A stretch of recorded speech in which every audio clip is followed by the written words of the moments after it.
ಶಾಸಕರಿಗೆ ಒಂದು ಜ್ಞಾನ ಕಮ್ಮಿ ಅಂತ ನಾ ತಿಳ್ತೀನಿ. ಒಬ್ರು ಶಾಸಕರಾಗಿ ಕೆಲಸ ಮಾಡಿದಂಥವ್ರು 5 ವರ್ಷ,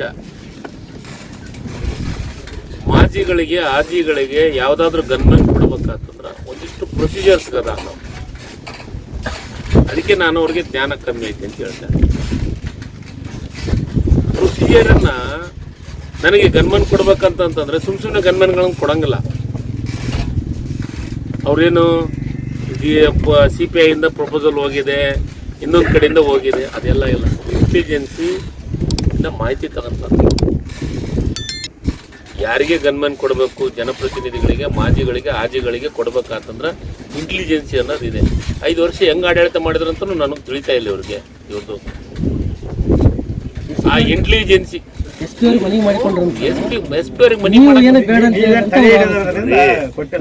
ಆತ ಸಣ್ಣತನ ಮಾಡ್ತಾನಂತ ನನ್ನ ಜೀವನದೊಳಗ ಹಿಂದಿನ 5 ವರ್ಷ ಅವಧಿಯೊಳಗೂ ನಾನು ಎಂದೂ ಸಣ್ಣತನ ಮಾಡಂಗಿಲ್ಲ.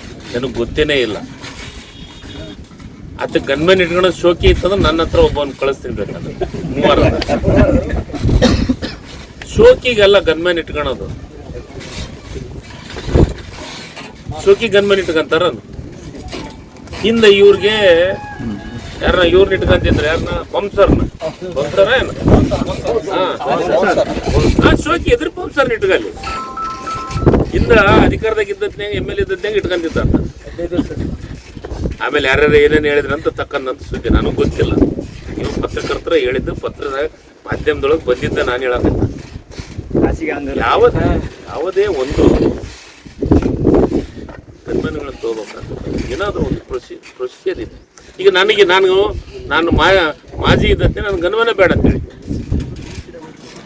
ಅಲ್ಲ ಸರ್, ರಾಜಕಾರಣ ಬೇಡ ಸರ್. ವೈಯಕ್ತಿಕವಾಗಿ ಅವ್ರಿಗೆ ಕೊಡಬೇಕೇ ಬೇಡ. ಯಾರಿಗೆ? ಮಾಜಿ ಶಾಸಕರಿಗೆ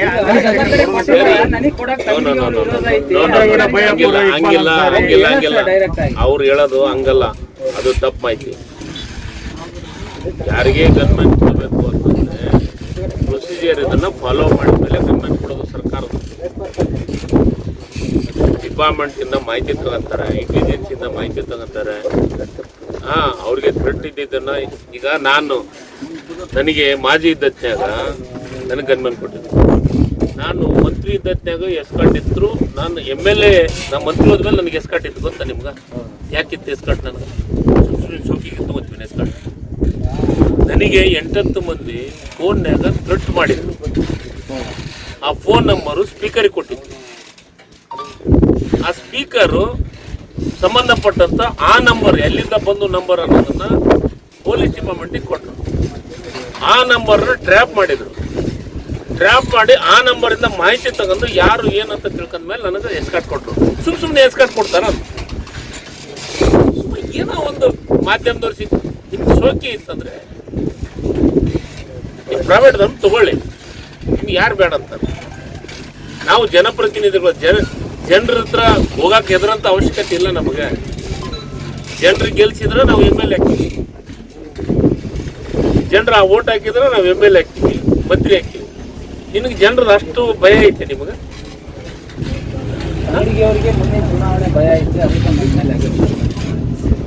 ಯಾರೀ ಭಯ? ನನಗೆ ಜನರದು, ನನಗೇನಾದ್ರೂ ಭಯ ಇದೆ ಅಂತಂದ್ರೆ ಜನರದು. ಅವ್ರು ಏನಾದ್ರು ನನ್ನ ಬಗ್ಗೆ ತಪ್ಪು ತಿಳ್ಕೊಂಡವರು, ಅವ್ರು ಏನಾದ್ರು ನನ್ನ ಕೆಲಸ ಮಾಡಿಲ್ಲ ಅಂದಿದ್ದವರು ಜನರ ಭಯ ಇದೆ ಅನ್ನೋ. ನನಗೆ ಯಾರು BJP ಅವ್ರಿಗೆ ಮೋದಿದೇ ಭಯ ಇಲ್ಲ. ಯಾ ಲೆಕ್ಕ ನನಗೆ? ಮೋದಿಯವ್ರಿಗೆ ಮಾತಾಡ್ತೀನಿ ನಾನು. ಯಾರು ಲೆಕ್ಕ ನನಗೆ? ನಿಮ್ದ ಭಯ ಜಾಸ್ತಿ ಐತಿ ಜನರಿಗೆ, ನಿಮ್ಮ ಭಯನೇ ಜಾಸ್ತಿ ಐತಿ. ಅದಕ್ಕೆ ನನ್ನ ಭಯ ಏನೈತಿ ಗೊತ್ತಿಲ್ಲ. ನಾನಂತೂ ಯಾರನ್ನೂ ಭಯ ಪಡಿಸೋವಲ್ಲ. ನಾನು ಜನರ ಮಧ್ಯೆ ಇರೋವು, ಜನರ ಸಂಪರ್ಕದಾಗಿರೋವು. ಜನರು ಏನಂದ್ರು ಒಂದು ಅಂತಾರ, ಒಂದು ದಿವಸಕ್ಕೆ ಒಳ್ಳೇದು ಮಾಡ್ತಾರೆ, ಒಳ್ಳೆ ಅಂತಾರ, ಒಳ್ಳೇದು ಕೆಟ್ಟದ್ದು ಅಂತ ಅವ್ರ ಜೊತೆಗೆ ಅನುಸರಿಸಿ ಹೋಗೋಂಥದ್ದು ನಮ್ಮ ಡ್ಯೂಟಿ. ನಾನು ಯಾರಿಗೇನು ಸಿಟ್ಟಿಗೆದ್ದು ಬೇಯದಾಗಲಿ ಮಾಡೋದು. ನನ್ನ ಆತ್ಮೀಯತೆ ಯಾರು ಇರ್ತಾರಲ್ಲ ಅವ್ರಿಗೊಂದು ಸ್ವಲ್ಪ ಬೈತೀನಿ ನಾನು. ಜನರಿಗೆ ಯಾರಿಗೆ ಬೇಕಾಗಿಲ್ಲ, ನನಗೇನು ಆತ್ಮೀಯತೆ ಇರ್ತದೆ, ನನ್ನ ಮನೆಯ ಕಾರ್ಯಕರ್ತರು ಅನ್ನೋದಿರ್ತಲ್ಲ ಬೈತೀನಿ ಅಷ್ಟೇ. ಅವ್ರಿಗೊಂದು ಸ್ವಲ್ಪ ಸಿಟ್ಟಿನಿಂದ ಮಾತಾಡ್ತೀನಿ. ಅವ್ರು ಏನಾದ್ರು ತಪ್ಪು ಮಾಡಿದ್ರು ಅಂದರೆ ಮತ್ತು ಏನಾದರೂ ಅಂತಂದರೆ ನನ್ನ ಸ್ವಂತ ನನ್ನ ಪಕ್ಷದ ಕಾರ್ಯಕರ್ತರು ಮತ್ತು ನನಗೆ ಆತ್ಮೀಯತೆ ಇದ್ದಂಥವ್ರಿಗೆ ತಪ್ಪೇನಾರು ಮಾಡಿದರೆ ಬೇಗ ಅವ್ರಿಗೆ ಬುದ್ಧಿ ಹೇಳಂತ ಕೆಲಸ ಮಾಡ್ತೀನಿ. ಆದರೆ ಯಾರಿಗೆ ಬೇಯಂತಿಲ್ಲ. ಮತ್ತು ಫಸ್ಟ್ ಆಫ್ ಆಲ್ ಬಸವರಾಜ್ ದಡೇಸೂರವ್ರಿಗೆ ಆತನ ಅಂಜಿಕೆ ನನಗೆ ಎಂದೆಂದೂ ಇಲ್ಲ. ಅದೇ ಸತಿ ಚುನಾವಣೆ ನಿಂತಾನೆ, 3 ಸತಿ ನಿಂತಾನೆ, 2 ಸತಿ ಒಂದ್ಸತಿ ಸೋತಾನ, ಒಂದ್ಸತಿ ಗೆದ್ದಾನೆ ಅಷ್ಟೇ. ನಾನು ಎಷ್ಟು ಸತಿ ಚುನಾವಣೆ ನಿಂತೀನಿ? 4 ಸತಿ ಚುನಾವಣೆ ನಿಂತೀನಿ. ಕನಗಿರಿ ಕ್ಷೇತ್ರ 3 ಸತಿ ಗೆದ್ದಿದ್ದೀನಿ. 3 ಸತಿ ಗೆದ್ದೀನಿ. 3 ಸತಿ ಈ ರಾಜ್ಯದ ಮಂತ್ರಿಯಾಗಿ ಕೆಲಸ ಮಾಡಿದ್ದೀನಿ. ಇನ್ನೂ ಒಂದು, ಯಾರಿಗೆ ಮಾತಾಡಲಿ, ಯಾರಿಗೆ ಏನೇ ಹೇಳಿ, ಗೌರವದಿಂದ ಮಾತಾಡೋದನ್ನ, ಸಂಸ್ಕೃತಿಯನ್ನ ಕಲಿಬೇಕು. ಈ ಬಿಜೆಪಿಯವರಿಗೆ ಬರೀ ಮಾತಾಡ್ತಾರ, ಸಂಸ್ಕಾರನೂ ಇಲ್ಲ, ಸಂಸ್ಕೃತಿನೇ ಇಲ್ಲ. ಮತ್ತೆ ಆಯ್ತಾ, ಕದನ ವಿರಾಮ ಯಾರು ಘೋಷಣೆ ಮಾಡಿದ್ರು? ಮೋದಿಯವ್ರು ಘೋಷಣೆ ಮಾಡಿದ್ರ? ಮೋದಿಯವ್ರು ಘೋಷಣೆ ಮಾಡಿದ್ರ? ವಿಶ್ವಗುರು ಯಾರು? ವಿಶ್ವಗುರು ಯಾರು? ಮೋದಿನಾ ಟ್ರಂಪ? ಉಕ್ರೇನು ರಷ್ಯಾದ್ದು ಯುದ್ಧ ನಿಲ್ಲಿಸ್ತೀನಿ ಅಂತ ಹೋಗಂತ ವಿಶ್ವಗುರು ಈಗ ಕದನ ವಿರಾಮವನ್ನು ಘೋಷಣೆ ಮಾಡಿಸಿದ ಯಾರು? ಟ್ರಂಪ್.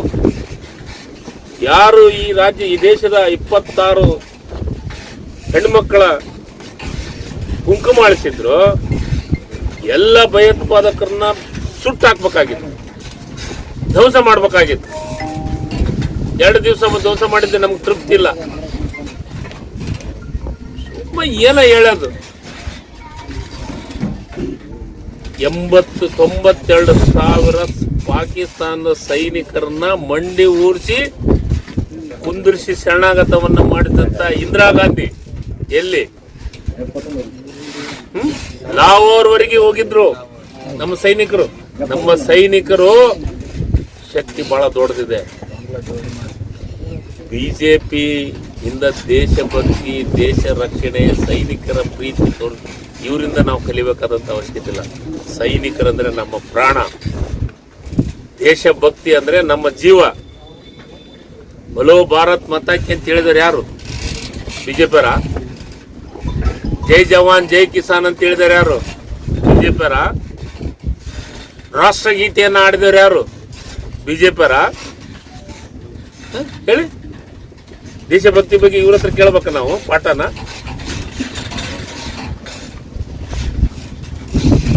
ಬಿಜೆಪಿಯಿಂದ ಕಲಿಬೇಕು ನಾವು. ಖರ್ಗೆ ಸಾಹೇಬ್ರು ನಮ್ಮ ಪಾಕಿಸ್ತಾನ ಅಂತಂದ್ರೆ ನಮ್ಮ ಪಾಕಿಸ್ತಾನ ನಮ್ಮ ಪಾಕಿಸ್ತಾನ ಎಲ್ಲ ಭಾಷಣ ಮಾಡೋ ಹೊತ್ನಾಗ ಅವ್ರು ಹೇಳಿದ್ದೆ ಬೇರೆ. ಮಿಕ್ಸಿಂಗ್ ಆಗಿದೆ. ಈ ಬಿಜೆಪಿ ಕೆಲಸ ಏನು? ನಾನೊಂದು ಕೇಳ್ತೀನಿ, ಬಾಂಗ್ಲಾದೇಶವನ್ನ ಡಿವೈಡ್ ಮಾಡಿಸ್ತಾರೆ ಯಾರು ಹೇಳಿ? ಒಂದೇ ಒಂದು ಹಂತದ ಕೈ ಹಾಕಕ್ಕೆ ಇವ್ರಿಗೆ ಸಾಧ್ಯತೆ ಇದೆನಾ? ಶ್ರೀ ಅಟಲ್ ಬಿಹಾರಿ ವಾಜಪೇಯಿಯವರು ಈ ದೇಶದ ದುರ್ಗೆ ಅಂತಂದ್ರು ಇಂದಿರಾ ಗಾಂಧಿ ಅವ್ರಿಗೆ. ಅಂತ ಕೆಲಸ ಏನಾರ ಮಾಡ್ಯಾರ ಮೋದಿಯವರು? ನಾವು ಮಾಡಿದ ಕೆಲಸಕ್ಕೆ ಹೆಸರಷ್ಟೇ ಬದಲಾವಣೆ ಮಾಡ್ತಾರೆ. ನಿರ್ಮಲ ಭಾರತ್ ಇದ್ದಿದ್ದು ಸ್ವಚ್ಛ ಭಾರತ ಆಗಿದೆ. ನ್ಯಾಷನಲ್ ಹೈವೇ ಮಾಡಿದ್ರೆ ಯಾರು? ಇವ್ರು ಯಾವ್ದಾರು ಹೊಸದೇ ಒಂದು ನ್ಯಾಷನಲ್ ಹೈವೇ ಮಾಡ್ರೆ ಹೇಳಿ? ನ್ಯಾಷನಲ್ ಹೈವೇ ಮಾಡಿದವರು ಕಾಂಗ್ರೆಸ್ UPA ಸರ್ಕಾರ, ಅದ್ರ ಮೇಲೆ ಡಾಂಬರ್ ಹಾಕಾರ. ಆದ್ರೆ ಇವ್ರದನ ಯಾವ ಈ ದೇಶದಾಗ ಅಣೆಕಟ್ಟುಗಳನ್ನು ಕಟ್ಟಿದ್ದಾರೆ ಒಂದ್ ಹೆಸರು ಹೇಳಿ? ರೈತರಿಗೆ ಇಂಥ ಅಣೆಕಟ್ಟು ಕಟ್ಟಿ ಇಷ್ಟು 1000 ಕೋಟಿ ಇಷ್ಟು ಲಕ್ಷ ಎಕರೆ ಭೂಮಿ ನೀರಾವರಿ ಮಾಡ್ಯಾನ ಅಂತ ಹೇಳಿ ಒಂದೇ ಒಂದು ಅಣೆಕಟ್ಟು ಹೆಸರು ಹೇಳಿ? ನೀವು ಪತ್ರಕರ್ತ, ನಿಮ್ಗೇನಾರು ಗೊತ್ತಿದ್ರಿ ಹೇಳಿ? ಇಂಥ ಅಣೆಕಟ್ಟು ಕಟ್ಟಿದ್ರು ಸರ್ ಮೋದಿಯವರು, ಇಂಥ ಅಣೆಕಟ್ಟಿಗೆ ಭೂಮಿ ಪೂಜೆ ಮಾಡಿದ್ರು, ಇಂಥ ಅಣೆಕಟ್ಟಿನಿಂದ ಇನ್ನೂ ಒಂದು 3 ಅಥವಾ 4 ವರ್ಷದೊಳಗೆ ರೈತರಿಗೆ ಒಂದು 8-10 ಲಕ್ಷ ಎಕರೆ ನೀರಾವರಿಗೆ ಆಗತ್ತಂತ ಒಂದು ಹೇಳಿ ಅಣೆಕಟ್ಟಿದ ಹೆಸರು? ಸುಮ್ಮ ಏನೋ ಒಂದು ಜನರ ಮನಸ್ಸಿನ ಮೇಲೆ, ಜನರ ಇದ್ರ ಮೇಲೆ ಆಟವನ್ನು ಆಡಕತ್ತಾರ. ಈ ದೇಶದೊಳಗ ಉಳುವವನೇ ಒಡೆಯ ಅಂತ ಬಡವರಿಗೆ ಭೂಮಿ ಕೊಟ್ಟಿದ್ದು ಇಂದಿರಾ ಗಾಂಧಿ. ಅಂತ ಇಂದಿರಾ ಗಾಂಧಿಯನ್ನು ಸೋಲಿಸಿದಂತ ಇತಿಹಾಸ ಐತಿ ಈ ದೇಶದೊಳಗೆ. ಇದು ಮೋದಿಯವ್ರು ಎಲ್ಲಿ ಲೆಕ್ಕ?